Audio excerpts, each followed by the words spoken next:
Di episode sebelumnya, pedang Dewa Yifan patah akibat ulah seseorang yang memiliki kekuatan spirit yang luar biasa. Tapi tiba-tiba pedang dewa itu dibetulkan kembali oleh seseorang tersebut. Dan kini pedang Dewa Yifan udah kembali normal ya. Mereka berdua ini bingung kan, kok bisa ini pedangnya tuh balik. Lalu Chili melihat cahaya hijau yang sama seperti monster kepiting sebelumnya. Dia yakin kalau orang itu bener-bener bukan orang biasa karena bisa membetulkan pedang dewa dengan kekuatan spiritnya. Sedangkan Yifan jelas jauh di bawah kekuatan orang itu. Yifan kan pemuda lemah. Lalu Yifan yang bodoh ini paham pasti kekuatan itu bisa mengalir karena Yifan adalah seorang yang terpilih sebagai pahlawan pemain Rift. Jelas Chili ini makin kesel lah. Dia bener-bener gak bisa menaruh harapan yang tinggi kepada Yifan karena bodohnya itu kelewat batas guys. Di sisi lain, Lu Hang juga ke tempat monster kepiting yang tadi Yifan lawan. Pengawal Lu Hang bernama Meng mengatakan kalau pedang kuno yang hilang di sana pasti adalah sumber ledakan itu. Nah, Lu Hang juga memiliki kesimpulan yang sama. Ditambah lagi, kekuatan spirit hijau itu bisa membuka ruang rift di dunia nyata. Dan ini malah jadi ancaman bagi realita karena monster-monster pasti bakal bisa muncul dari ruang rift tersebut. Para monster malah jadi gampang ya buat masuk ke dunia real. Malah pedang kuno itu juga hilang entah kemana kan. Hal ini malah jadi bikin beban pikiran Lu Hang guys.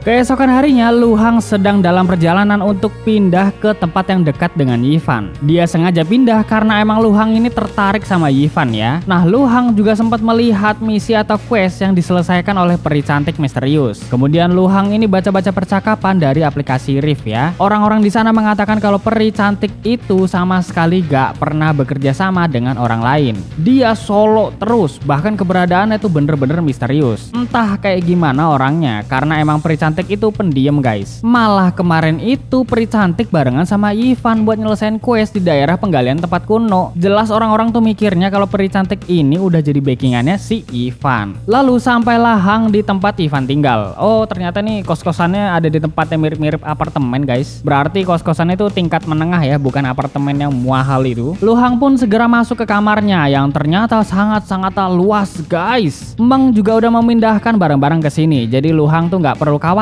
tentang barang-barang yang udah dia kumpulin dari drop monster ruang rift. Kakek Meng masih nggak nyangka kalau Hang itu bakalan tertarik cuma sama pemuda bodoh itu. Padahal kan peri cantik ada, kenapa harus Yifan gitu? Emang sih Yifan itu punya kekuatan, tapi masalahnya bisa atau enggak diajak kerjasama, kata kakek Meng. Akhir-akhir ini pengadilan Rift emang sengaja nyuruh para pemain untuk saling bekerja sama karena monster-monster di ruang Rift itu makin ganas ya. Seharusnya Lu Hang itu bisa mencari orang lain yang bener-bener pasti gitu. Nah, Lu Hang ini mengatakan kalau feelingnya itu si Yifan adalah orang yang memiliki kekuatan hebat dan bisa lebih dari itu. Lu Hang udah melihat dengan matanya sendiri kekuatan darinya. Walaupun tingkahnya itu kayak bocah bodoh gitulah. Tapi catatan kalau feelingnya bener ya. Kalau misalnya feeling Lu Hang nggak bener, berarti emang sia-sia dia menaruh harapan kepada Yifan.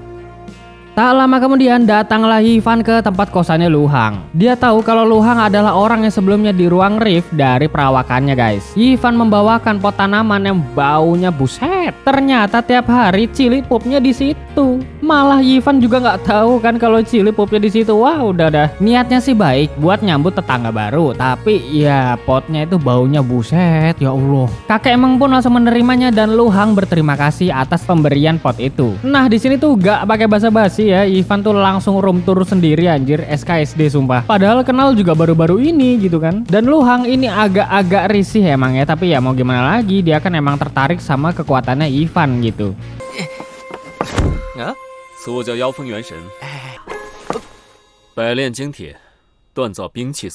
Kemudian Lu Hang memberikan item drop dari monster bintang 3 sebelumnya. Waktu itu Lu Hang nyari-nyari Yifan nggak nemu karena dia tuh hilang tiba-tiba dari ruang Rift ya. Jadinya disimpan lah sampai sekarang. Kakek Meng pun mengatakan kalau item drop ini bisa dijual ke toko barang yang ada di dunia game. Langsung masuklah Yifan ngajak Lu Hang gitu kan ke sana lewat ruang Rift. Nah sempet tawar-menawar tuh, tapi penjualnya ini malah ngasih harga kedikitan guys. Yifan nolak dan dia tuh mau harga yang lebih rendah lagi. Aduh, bodohnya kelewatan sumpah. Lu Hang langsung bertindak. Penjual itu bener-bener licik. Masa iya mau ngasih harga rendah ke item drop monster bintang 3? Sedangkan Lu Hang tahu kalau penjual ini ngebeli item drop monster bintang 2 kepunyaan orang lain lebih tinggi dari item dropnya Yifan. Karena si penjual terdesak dan Lu Hang ini emang disegani di dunia game, dikasihlah harga tertinggi guys.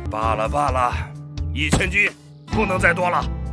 Kemudian Yifan mengatakan kalau duit ini harusnya dibagi dua karena Lu Hang juga ikut melawan monster itu. Tapi Lu Hang ini menolaknya karena yang ngebunuh monster itu Yifan sendiri. Nah, karena hal ini Yifan traktir makan Lu Hang di sana, guys. Dia mesen ramen 2 porsi dan terlihat ada karakter hewan di sana ya. Tapi dia tuh bisa ngomong juga, guys. Nah, Lu Hang ini nggak mau makan karena ya dia itu dari golongan kelas atas, guys. Nggak biasa sama makanan-makanan murah. Terus pergaulannya juga terbatas. Pokoknya semuanya tuh serba elegan dan elit lah ya. Jadi kudu dibiasain dulu kalau misalkan mau bergaul sama orang yang rada sederhana seperti si Ivan ini. Nah, Ivan apapun makanannya tuh mau, yang penting kenyang dah. Toh di daerah rumahnya emang susah mau makan nasi dan lauknya mewah. Kemudian terlihat ada seseorang yang semena-mena sama dagangannya karakter hewan ini, guys. Kata dia ramennya keasinan, gak layak disebut makanan, apalagi karakter hewan ini punya makhluk spirit terlemah, yaitu spesies pau-pau. Jelas Ivan langsung membela karakter hewan lah.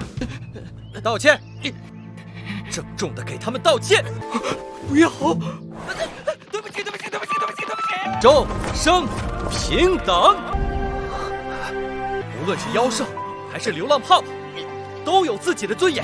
Setelah itu mereka kembali ke dunia nyata. Singkat cerita, terlihat Lu Hang yang mendirikan yayasan pangan untuk membantu pasokan makanan yang cukup di daerah Yifan. Sungguh-sungguh baik hati, guys, walaupun dari kalangan elit ya. Setelah selesai pembukaan resmi yayasan pangan, Lu Hang dan Yifan jalan-jalan sebentar. Mereka juga terlihat semakin akrab ya. Nah, tapi tiba-tiba ruang rift terbuka paksa kembali di dunia nyata. Dan kali ini monsternya tuh lebih sulit daripada monster bintang 3 sebelumnya. 善隐遁，偷袭，千万小心。